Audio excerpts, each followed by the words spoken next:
Today on Straight Talk Africa, a look at the fundamental root causes of the conflict in Darfur, the western region of the Republic of the Sudan. We'll also discuss and analyze the role of the Darfur Women Action Group based here in Washington, D.C. That's coming up next right here on Straight Talk Africa.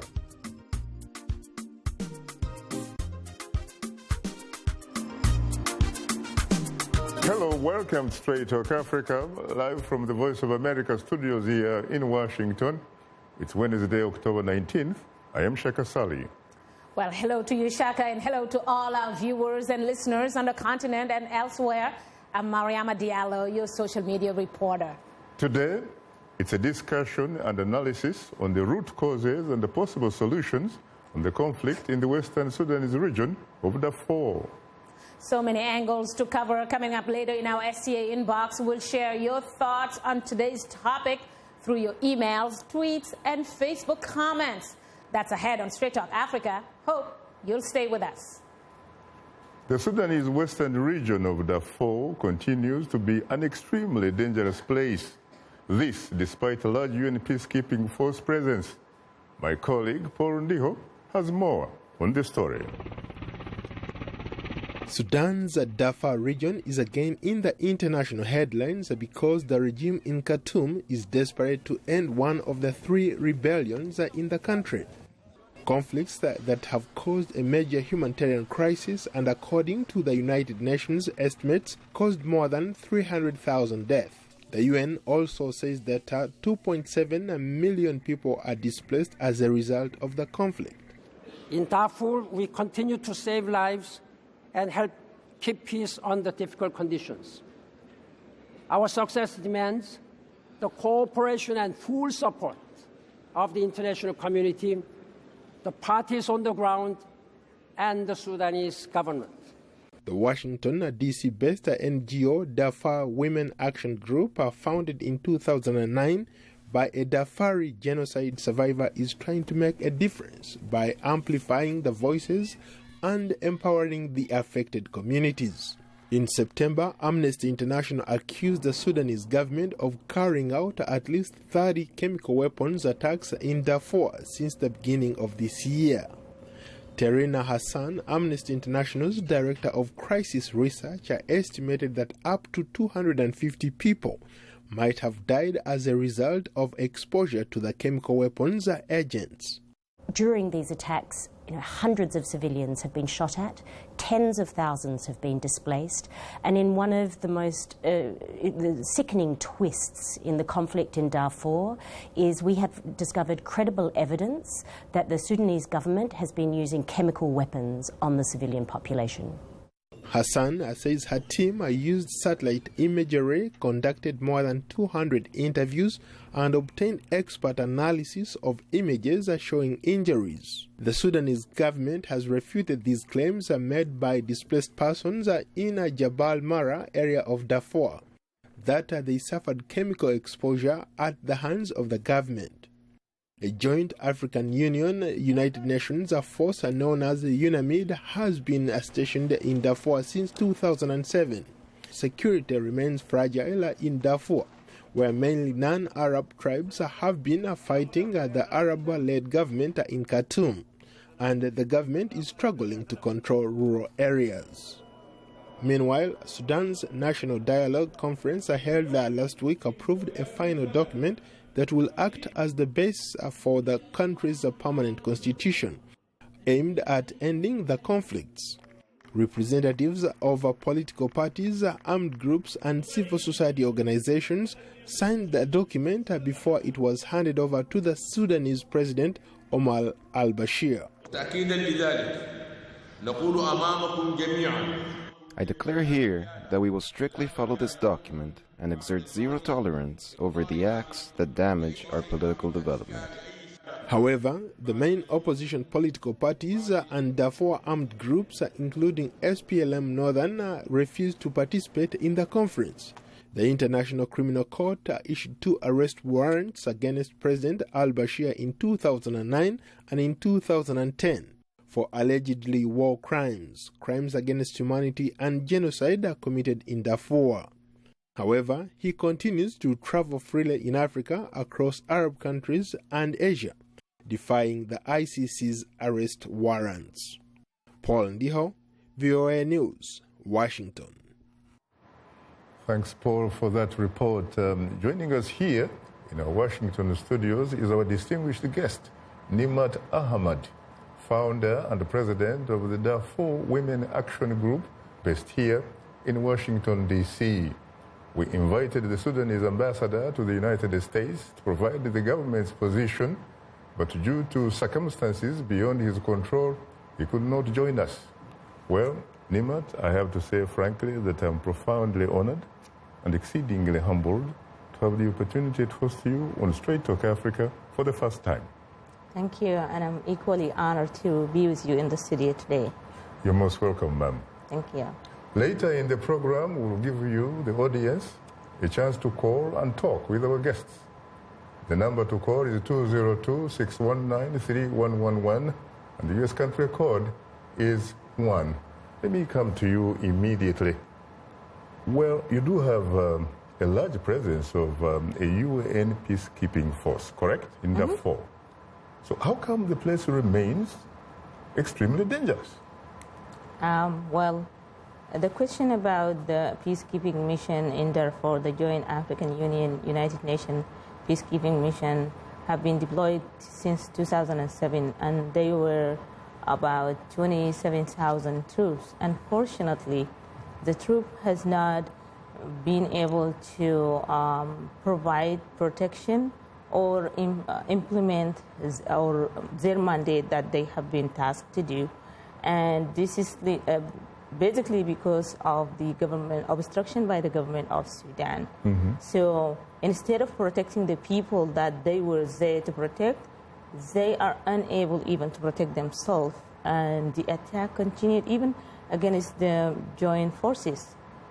So if what you are saying is true, then what is the justification for them to remain in Darfur?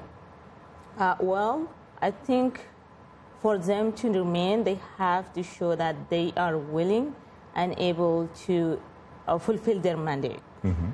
And this has a lot to do with their leadership, particularly at the national level, at the level of Sudan, the commander-in-chief of the forces. They have been biased, not neutral, and listening to the government of Sudan.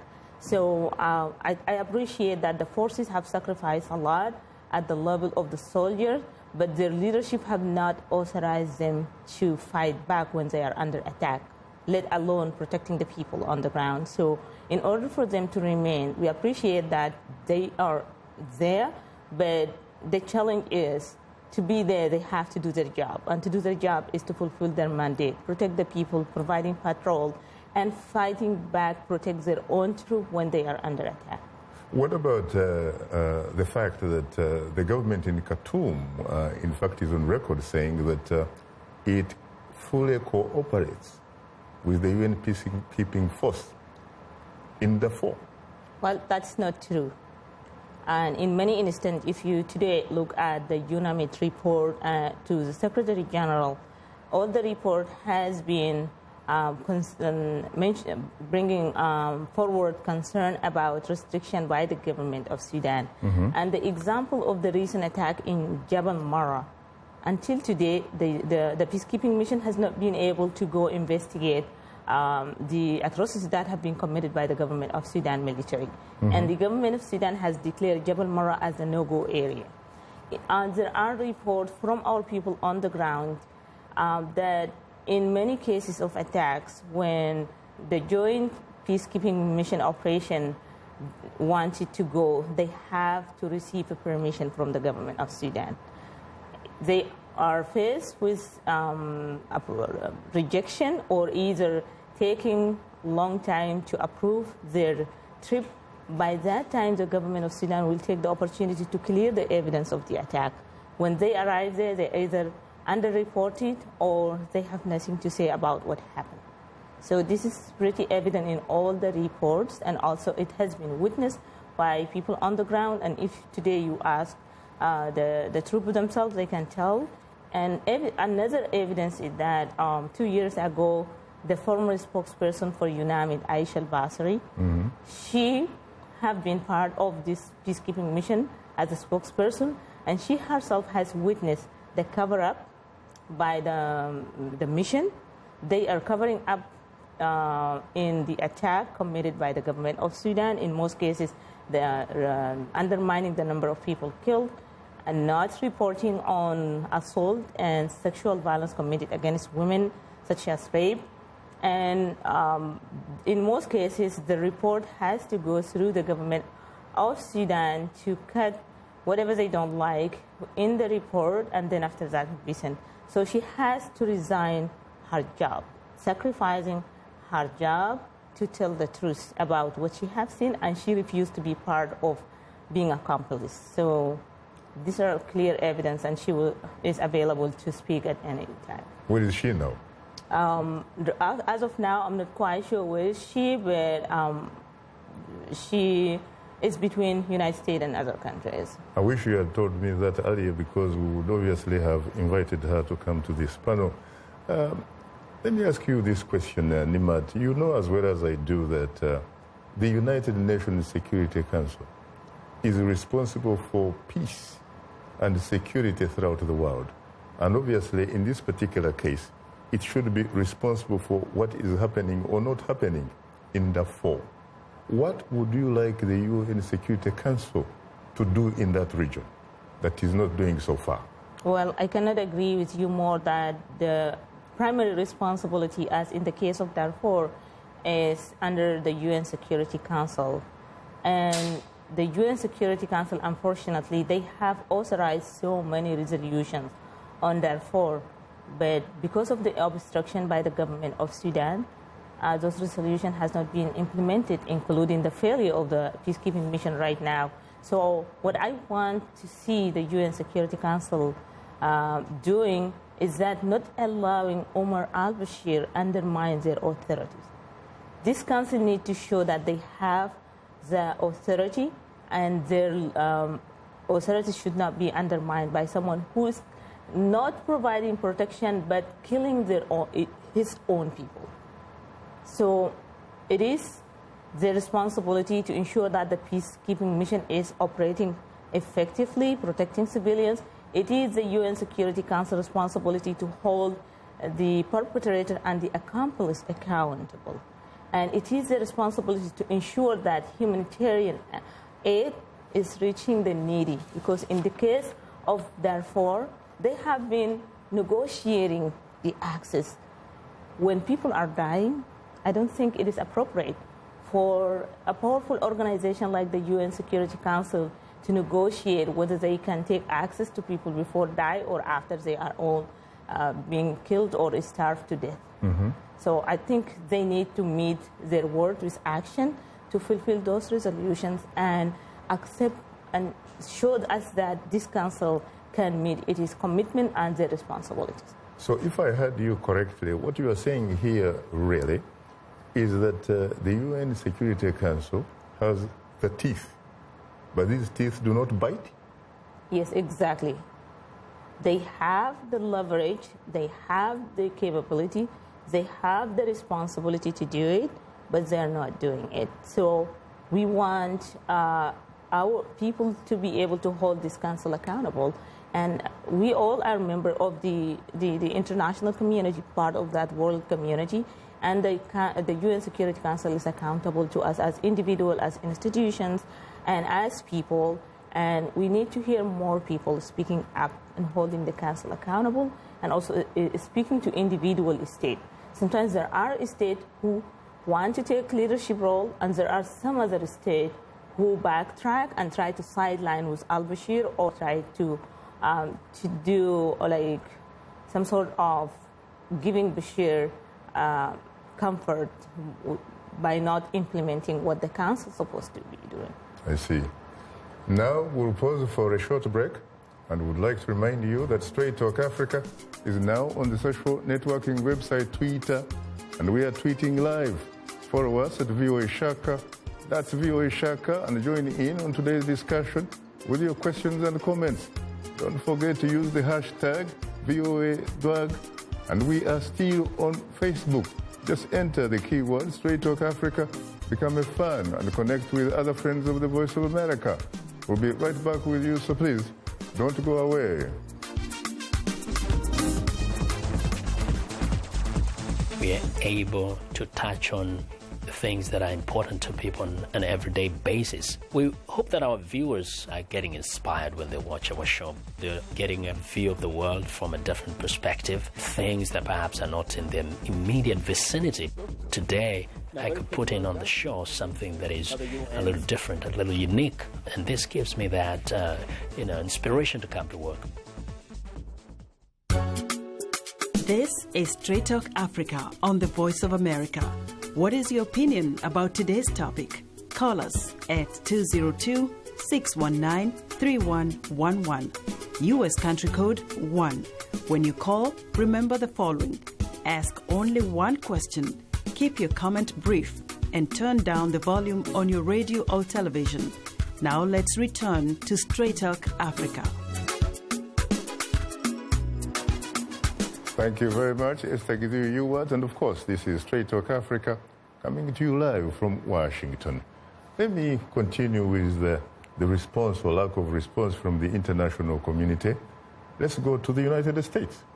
It has a special envoy by the name, of course, Ambassador Donald Booth, who assumed office on August 28, 2013. What is your report card on Ambassador Booth? Well, unfortunately, the ambassador, since his appointment, has not been able to go to Sudan and to go to Darfur until recently.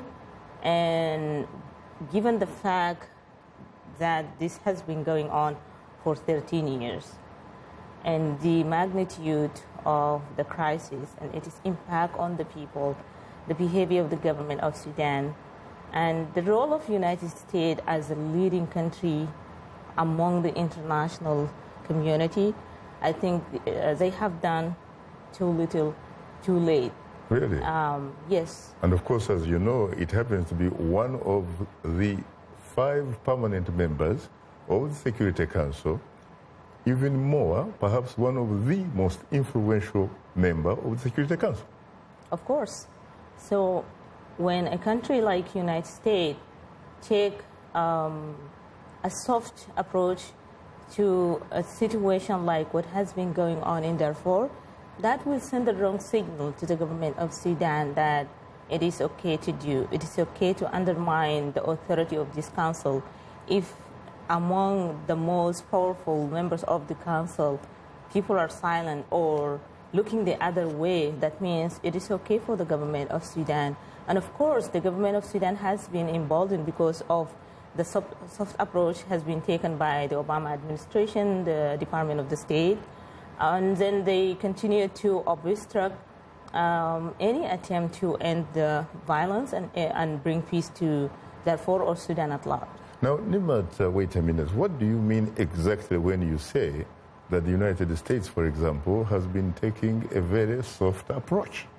What exactly do you mean? What would you like to see the United States actually doing right now? Well, taking a soft approach, like when there are attack or horrible incidents like this, in most cases, sometimes the U.S. action is not going beyond some word of condemnation. They have not taken a step toward telling Sudan that you need to stop attacking your civilians. You will be held accountable. And for example, in the recent visit, and the only visit by the U.S. Special Envoy Donald Booth to Darfur, he visited and he had the chance to meet with internally displaced people from the area of Jabal Mara. And because these people have met with him and talked to him, 15 people have been arrested. And some of them have been released, but some of them are still under detention, have been facing torture. And the U.S. has not shown any strong position toward even asking the government of Sudan to release these people. And the Sudan government have done this also to show that they can undermine the leadership of the United States. So I think the U.S. need to step up more leadership they need to do the right thing by taking a strong position when people are dying in masses. This is a systematic attack on people because of who they are. This is a genocide that has been declared from 2004 until today. Things has not changed. The pattern of the attack are very systematic. The same people who have been targeted in the beginning until they are the same people who are still systematically killing. The government has also used rape as a weapon of war. Mm-hmm. And in 2014, there was a shocking incident of rape of over 221 women and girls in one night by the government military, which is not far away from UNAMID base. And we didn't see any attempt from the U.S. to hold Sudan accountable as the leading members of the international community, but also their role as part of the at the member state of the UN Security Council. And that's kind of very disappointing and dismaying to us as victims and advocates.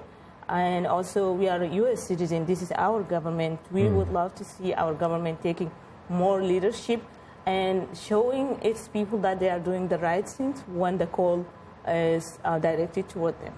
Those are very various charges, Nimat. Do you have any incontrovertible evidence on that?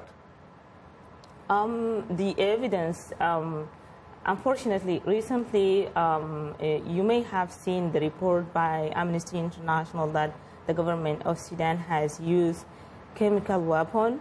The same week, after a week from the bombing in the area of Jabal Mora, the United States has declared that the U.S. welcomes collaboration with Sudan in the counterterrorism fight. Mm-hmm.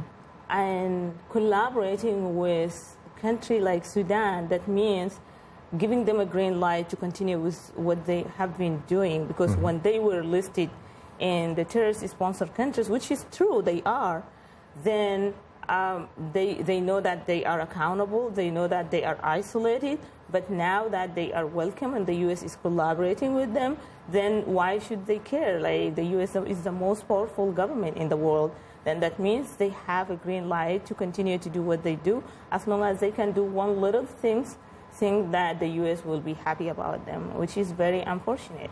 I gather from some sources that the United States, in fact, may be in the process of possibly lifting sanctions on Sudan. Have you heard anything in that direction? I did. I heard that. And recently there was a visit by Sudan government official from the Ministry of Foreign Affairs and some of the business leaders who met with the U.S. official here and talk about finding a way to go around sanctions. And lifting sanctions in Sudan will never, ever benefit the people of Sudan, particularly those who are going through crisis and targeted by the current conflict. It will benefit the government of Sudan. And the more Sudan get opportunity to conduct business, they will gain more money and will buy weapons. This is the regime that continue to use every effort to destroy its own people. So I think by lifting sanctions is enabling the government of Sudan to continue its systematic genocide. Because this takes money, it takes training, it takes weapons for them to continue to kill people. And evidence is we have over 3 million people living in the camp for more than 12 years. Refugees, Sudanese, Darfuri refugees are everywhere in the neighboring countries. You can name it. So it is evident that the situation is horrible and people are forced to leave, but there are people who are not even strong enough to leave. You know, you keep using, of course, the word genocide. Yes. You realize that it is perhaps the Bush administration in the world, really, which came to at least to the understanding of using that concept. Are you concerned that the rest of the world looks at what is going on in Darfur differently from the Bush administration, for example? Well, I am extremely concerned. And it is not the rest of the world, but also it is our U.S. government. Obama, when was running for his 2000 election, have said that... 2008? 2008. Yes. That if he is elected, he will not turn his back on a situation like Darfur. And he said the situation like in Darfur will be a stain in our soul. When he is elected and he is in office, he have never used the word genocide for Darfur. But to me, as a survivor and the witness, what has been going on is genocide. There is nothing but genocide. And it is very systematic. And when people stop, the reason Darfur has been prolonged and the suffering continued because of people start shifting the narrative. And changing the narrative is as damaging as those who are killing the people. When you change the narrative, when you change the term, call it conflict, there is a huge difference between the conflict and between genocide. And when you change it, that means you will have to struggle so much to pursue accountability, to hold the criminal accountable. And also, it is damaging to those people who are surviving these attacks, not to those, forget about those who are losing their life every day. So I think it is the responsibility that we use our words carefully, and you have to name the phenomena as it is. When Raphael Lemkin defined genocide, and the definition of genocide by Raphael Lemkin is very applicable to the case of Darfur. It's not just President Bush has declared it, but also this the same UN Security Council that the United States is a member state of has unanimously referred the case of Darfur to the International Criminal Court with other members of the council. The International Criminal Court has investigated and confirmed that genocide, war crimes, and crimes against humanity have been committed against the people of Darfur. And as you said, there are 2 arrest warrants with 10 counts of genocide, war crimes, and crimes against humanity against President al-Bashir. So there is no way around. It is quite clear that it is a genocide, and avoiding not talking about it, one of the main reasons that the crisis continued, the suffering continued in Darfur, is that the change of the narrative. When the narrative changed, the media get less interested, there is no media coverage. Then the international community and the people who are living away, like the American people who have mobilized behind Darfur, other international citizens who have mobilized, when they don't see Darfur in the news, when their political leaders use different words, they think it has been resolved. It may have been over, ended. So because of that, the interests get less and less in Darfur. There is less media coverage. And when Darfur is not in the news, then the government of Sudan will continue to do what they have been doing, and they know that they will get away with murder because no one is talking about it. No one is concerned about it. You know that when we talk about genocide, we have to single out at least a group, a specific group that is being targeted. We are not talking about a religious group here, because the people in Darfur, I gather, are about 100% Muslim, just like those in Khartoum, of course, who form the government. We do have 3 major ethnic communities there, the Zagawa, the Foro, I gather you come from that particular ethnic community, and you have the Masarita and a lot of other smaller groups. Who specifically is being targeted here when we talk about genocide? Is it all of the above? Yes, it is a systematic target against these 3 major tribes, the indigenous African people in Darfur. It is very systematic. If today you are traveling in Darfur, the Arab militias, the Janjaweed and the Rapid Support Forces will tell people to stop, and they ask them by their tribe. If you are identified with those who are targeted, they will pick you and kill you or beat you and abduct you. If you are identified with other tribe, you will be left to go. And if you look at the targeted villages in Darfur, there are villages, there is a difference between this village and the other village about a couple of kilometers. So they even targeting village based on the tribal basis. So there are villages that they are still there. No one asked them. They have not been attacked because they are not from those tribes. And not even just in Darfur, within Khartoum, the capital. As of today, in the last 4 years, there has been systematic targeting to Darfuri students from those tribes. If you come from Darfur, but you are an Arab, you are permitted to live your life as anyone. We'll come to a little bit more on that later. Okay. You're tuned into Straight Talk Africa. We'll have more of a discussion in a moment, but first, here is Mariama Jaro. Take it away, Mariama.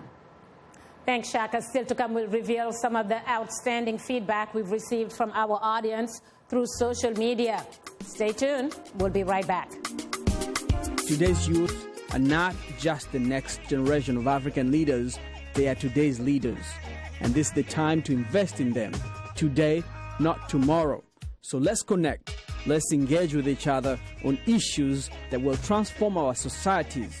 Innovation, leadership, entrepreneurship, things that you're doing to move the continent forward, to make you the greatest generation that Africa has known. It's Upfront every Wednesday, 17:30 UTC, right here on the Voice of America. This is Straight Talk Africa on the Voice of America. Call us now with your questions and comments. The number is 202-619-3111 and the U.S. country code is 1. Call us direct and we'll call you right back. Remember to turn down the volume on your radio or television and keep your comments brief. Now back to Straight Talk Africa. Thank you very much, Esther Gizi-Yuwat, and welcome back to Straight Talk Africa, live from Washington. Once again, it's time to bring in my colleague and social media reporter, Mariama. Take it away again, Mariama. Well, thanks, Shaka. In case you've just joined us, the Darfur Women Action Group is an anti-atrocities nonprofit organization which was founded in 2009 by a Darfuri genocide survivor to amplify the voices and empower the affected communities. The group also provides a platform for interested stakeholders to work on advancing its unique goals. Well, this brings us to our question of the week, asking, what role would you like to see the Darfur Women Action Group take in seeking peace in Darfur? Well, starting off the conversation is a listener from Uganda with our letter of the week. Patricia Namdi from Uganda writes, the Darfur Women Action Group should encourage Sudanese women to join the security force and provide security to the nation, especially to protect women and children. This will give them an upper hand in fighting for their own rights. Wars affect mainly women and children. Politics in Sudan should be dominated by women who want peace. The political greed of men has caused chaos for South Sudan. Sudanese women should enlighten their husbands about the importance of peace. Well, that was Patricia Namdi in Kampala. And before we move on to more of your comments, I'd like to thank you for using all our social media platform to communicate to us. And another reminder that we are tweeting live today. Just use the hashtag VOADWAG as basically the group. And if you haven't yet, do follow us on Twitter. Speaking of it, let's go to a tweet from Emmanuel Kachele, who writes that the group's efforts are appreciated, but selfish politicians are there to block their moves. Another tweet from Kula Herbert Wairagara Jr. From Uganda tweets this. He says that the women should take up political leadership positions such that they can have a say in the decisions for Sudan. Well, now to a comment from a Facebook follower, Moses Loshan, in Nigeria, who kind of echoes the previous tweet and says that women should take over leadership of the Darfur region to ensure a lasting peace. Well, Shaka and Guess, what do you say to these comments? Your reaction? Nimat? Well, I cannot agree more with our contributor, and thank you so much for that.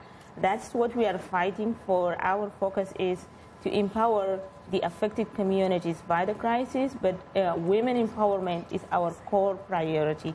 And we believe women are the 50% of any nation's population. And in the case of Darfur, women make up the overwhelming majority of those who are living in camps, whether it is internally displaced camps or refugees camps in the neighboring country. And so women serve as leaders and healers and a spokesperson for their communities. They kept their communities together and they took more leadership role. And unfortunately, they are the most affected but the least involved. And that is why we strongly believe that we invite our contributor and our supporters to help us to speak to policymakers and those who are trying to bring peace to Darfur or Sudan, that unless women are in the table, no peace can be sustainable. In order for us to resolve the crisis sustainably, women have to be integrated in every single step, from the planning, implementation, monitoring, and evaluation. And the conflict resolution is the most important part, because not just women, because they are affected, but women know community issues. And women issues are not just women issues, it is community issues. It is an issue that affects every single family and our society. And thus, women participation is extremely important, and that is what we are fighting for, trying to empower more women, to give women voice, and also empower those who are historically excluded from participating in shaping the social, political, and economic aspect of the Sudanese life. Nimat, I think your point is well made. Mariama, do you have more social media reaction from the audience, please? Yes, we'll go to another comment from Loti Soko in Zambia, who writes that women should unite with love and prayers, then the men will learn from their actions. While we're at it, let's take a look at another comment, still from one of our Facebook followers. This time it's Zakaria Mwefwani from Tanzania, who writes that to attain lasting peace, the women of Darfur must have more opportunities to go to school and promote education on human suffrage. In other words, a person's right to vote. Women will then have the chance to elect a president who will enhance the growth of democracy as well as human freedom. Very interesting comment. Once again, what do you make of these ones?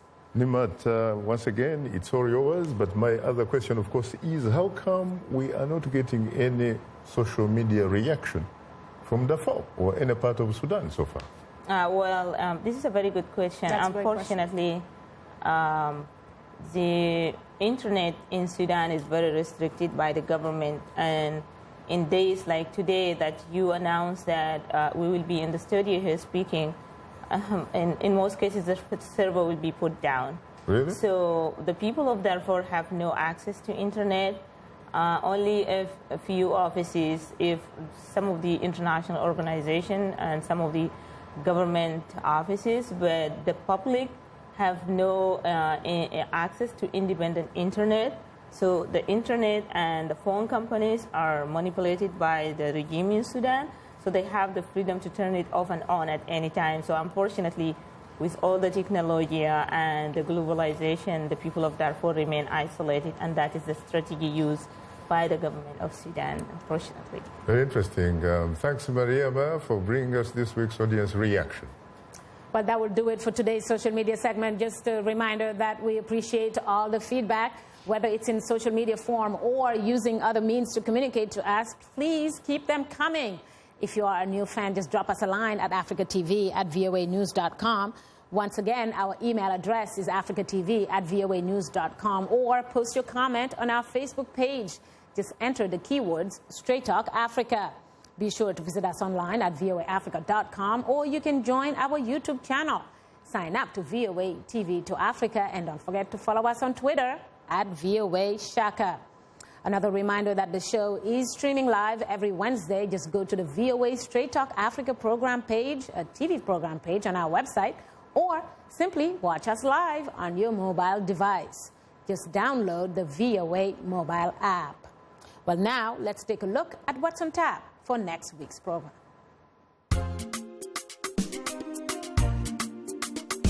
On the next Straight Talk Africa, we'll look at the role of the Washington, D.C. Mayor's Office of African Affairs. We'll discuss the impact of the office as it seeks to improve the quality of life for the District of Columbia's diverse African-born population. That's next, right here on Straight Talk Africa. Welcome back to our discussion and analysis on the root causes and the possible solutions on the conflict in the Western Sudanese region of Darfur. Our distinguished guest is Nimat Ahmadi, founder and the president of the Darfur Women Action Group, based here in Washington, D.C. We invited the Sudanese ambassador to the United States to provide the government's position, but due to circumstances beyond his control, he was unable to join us. Well, I have to come back to you again, Nimat, and frankly to say that I'm profoundly honored and exceedingly humbled to have the opportunity to finally host you on Straight Talk Africa. Likewise, it's my pleasure, and I have been a big fan of the show, and I'm happy to be with you here today. Well, I have to say that your compliments are very, very hugely appreciated. Let me ask you a question now. When were you last in Darfur, Nimat? Unfortunately, I was in Darfur 10 years ago, and I haven't been able to go back to Darfur. Are you concerned about some critics who might say, wait a minute, Nimat, you have not been on the soil? You have already talked about how it is very difficult to know what is happening there, especially given that the government of Khartoum makes sure that journalists do not access the area. They take care of the social media and all of those types of communications. How do you feel when someone says you are simply making a lot of noise from Washington, thousands of miles away, and that perhaps some of the things, frankly, you are saying are not reflected on the ground? Well, you are true. Many people can say that, especially those who are committing the crime in Darfur. But to tell you the truth, I left Darfur because of Darfur, and I remain in a very close contact with internally displaced people, with people in the villages, in the cities, human rights defenders, human rights activists, journalists, women leaders, and everyone who's affected and concerned about what has been going on. This is my 24/7 job. How do you interact with them?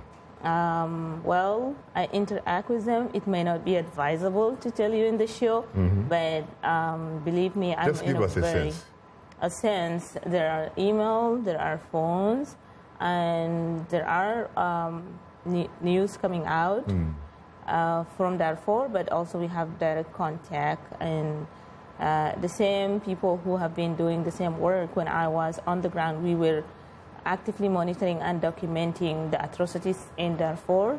And it's not just me, but there are thousands of people who are doing that for the sake of the survival of their own people.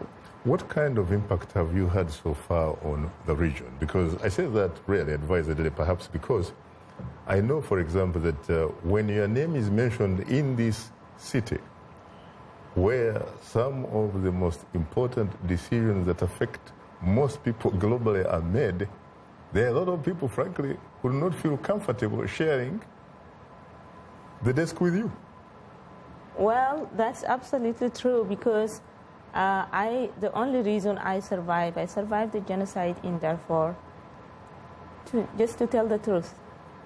And you know that if you tell the truth, then you lose friends. You don't have friends. There is a saying, you may have a few friends who are, they share you the values and the principle, but especially most people who have the power to change the situation and they fail to do their job, they will be very careful if they know that I am going to speak up, because they know that I will point out their weaknesses, their shortcomings, And for those who are doing what has been going on in Darfur, they're very careful because I speak from the point of truth and I speak with evidence, with facts, and there is no way that they can challenge what I am saying because it is true and it just speak the truth.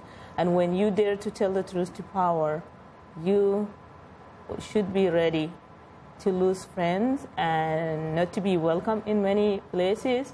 But also I am proud to say that there are many more people who appreciate what I have been doing, who are very supportive, including some officials and diplomats and people from those who make policy because they feel I am doing what I am supposed to do. And today, Darfur Women Action Group is the only organization that talk about the genocide in Darfur.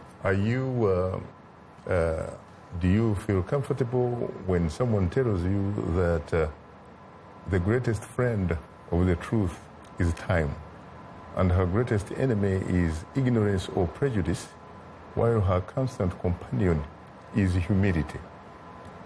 Yeah, I feel very happy when I hear that because I know it's all only about the time when all come to agree with you, but sometimes for some people it's too late. So time, as Martin Luther King said, time is always right to do the right thing. And I feel every day if I can do one thing that is right, that make me feel comfortable about myself. And I don't want to be, I don't care about what other people think of me. I want to be fair to myself. I want to be honest. And I want to do what can help, even if can save one person's life, because I'm lucky to be safe here in the United States, and I think this is the least, and it is less than 1% of what I can pay back to my community. But if you cannot, for example, interact with government officials, and I'm talking about Sudanese government officials, and some in the international community, for example, to really have a civilized debate, how do you hope at some point in time to resolve the problems in your homeland? Well, I think to resolve the problem, you can sit even with your enemies. But they don't come to the platforms where I speak. It's not only me, but there are many more people who speak the truth about what they have been doing. Why? What do they fear? And they fear because we speak about accountability. In Darfur, in Sudan, you cannot achieve peace without accountability. When genocide has been committed, when women are raped in masses, today people can sign a peace agreement, but what peace means to a woman who have no ambitions but to be confident and integrate herself back to her community? So to feel that her plight is recognized. So do you believe, do you agree with some people who say that you really cannot talk about peace unless there is, one, accountability, two, socio-economic justice for all, and perhaps three, reconciliation? Well, yes, if you are going to be realistic, these are very integral part of each other, and we cannot talk about sustainable peace without accountability, without economic empowerment, without social coexistence and reconciliation. And speaking about reconciliation, which is very important part of the bringing people back to normal, if there is no accountability, there will not be reconciliation. People can say, yes, we can go back, but still you want people who feel that it's not just punishing the perpetrator, but acknowledging the harm done to them. And also ensure that you can prevent this in the future. If you have rule of law, you have accountability in place, you are not talking about now, you are talking about future. And most people, they are hopeful, even though they have been devastated, they want to know that they have a better future. What kind of resources are found in Darfur? Because there are people that have suggested that the reason really you have violence in that particular area is not because of different ethnic communities, It's not because of anything else, but it's about resources in the neighborhood. What exactly do you have there? Do you have gold? Do you have zinc, uranium? What do you have? Well, Darfur is very, very rich of resources. We have gold, we have uranium. There is all kind of natural resources that have not yet been explored, and we have oil. But the government of Sudan don't want to tell about this because there may be other people who will care more about Darfur. But also, the ethnic and the racial targeting is one of the main aspects of the targeting of the population in Darfur. This government wants to reduce the number and change the demography of the people. If you see the way they are targeting people, when they rape women, they tell them, you should be happy that you will have an Arab child. Really? An African, proud African woman, you tell them this, how damaging it is. So it is in their narrative. It's not just in their act, but it is in their narrative, how they took. That is very interesting because the late Dr. Hassan Arturabi used, in fact, tell me that he was not an Arab, but that he was an Afro-Arab. Hassan Arturabi himself. Well, let's go to the lifeline of the show, which are the telephone callers. I gather there are some people waiting to ask you a couple of questions. Good evening, Samuel from Uganda. You're most welcome to Straight Talk Africa. Good evening, Shaka Ssali. How are you? Usually terrific. How are you today? Very terrific. Let me move to the panelist, Nyamata Ahmadi. Madam, are you in a position to welcome the possibility of deploying United Nations peacekeeping force to ensure peace and stability in Darfur? What would you like the international donor countries to do in terms of aid and infrastructure renovation without strings attached? All yours, madam. Thank you, Shaka. Thank you very much. Let's go to Ghana. Good evening, Tafa. You're most welcome to Straight Talk Africa. Hello, good evening, Shaka. Terrific, man. You have a minute. Terrific. How are you? Thank you very much, Shaka. My regard to our guests in the studio. And quick question. If you look at Darfur, you are talking about a region that is the size of France. Is it not the time for people from Darfur to start also fighting for their independence? Since the Sudan government is not helping them, is doing everything possible to isolate them, I think it's the time for us to start talking about Thank you. Darfur. Let's go to Patrick from Nigeria. Yeah, give me Mr. Shaka, give me Madam, that's Patrick Crawford now. Madam, my question is, Madam, is it possible for a woman to stand as the president of Darfur? I'm asking this question because 65% of voters across the continent are women, and our women should help and guide against child soldiers and see how they can help the IDPs. Because at the IDPs camp, there are a lot of Kwashokos in the camp there. Is it possible? Thank you. It's all yours. Well, thank you so much for your questions. And I'm going to start with our first contributor. I am not, in terms of the peacekeeping mission in Darfur, I'm not in opposition. I have welcomed that, and millions of Darfuris have welcomed, but our concern is that we want to see the mission operate effectively and implement its mandate as it is, and also because there is a lot of money have been put. So I think these countries who are the troop contributing countries and those who are contributing in financing the troop operation should be able to hold the mission accountable, because if you deploy a mission and you see the mission don't take responsibility of doing their job, then you have to hold the leadership of that mission accountable, and also you have to hold the United Nations accountable, because people contributed their own troop. These are people, soldiers who are dying there. Yeah. Somebody asked you about whether, in fact, you would like your part to be independent. You had the referendum earlier this year. What do you think about the referendum that changes the status quo? calling for independence of Darfur. It is in the table for the people of Darfur to decide. Unfortunately, the referendum that has been conducted by the government of Sudan in April of this year, it was not according to the will of the people of Darfur. The people of Darfur have not been able to participate. This is the government-sponsored, planned, and implemented referendum. But for my brother from Ghana, yes, the people of Darfur have the right to choose. If they choose to have their independence, instead of fighting each other, it is better to live in peace, and that's in the table. So the results of the last referendum, really, one could say, were reflections of a sort of creative accounting by Khartoum? Yes. I see. Let me talk to us about the upcoming 5th Annual National Symposium on Women and Genocide in the 21st Century, specifically the case of Darfur.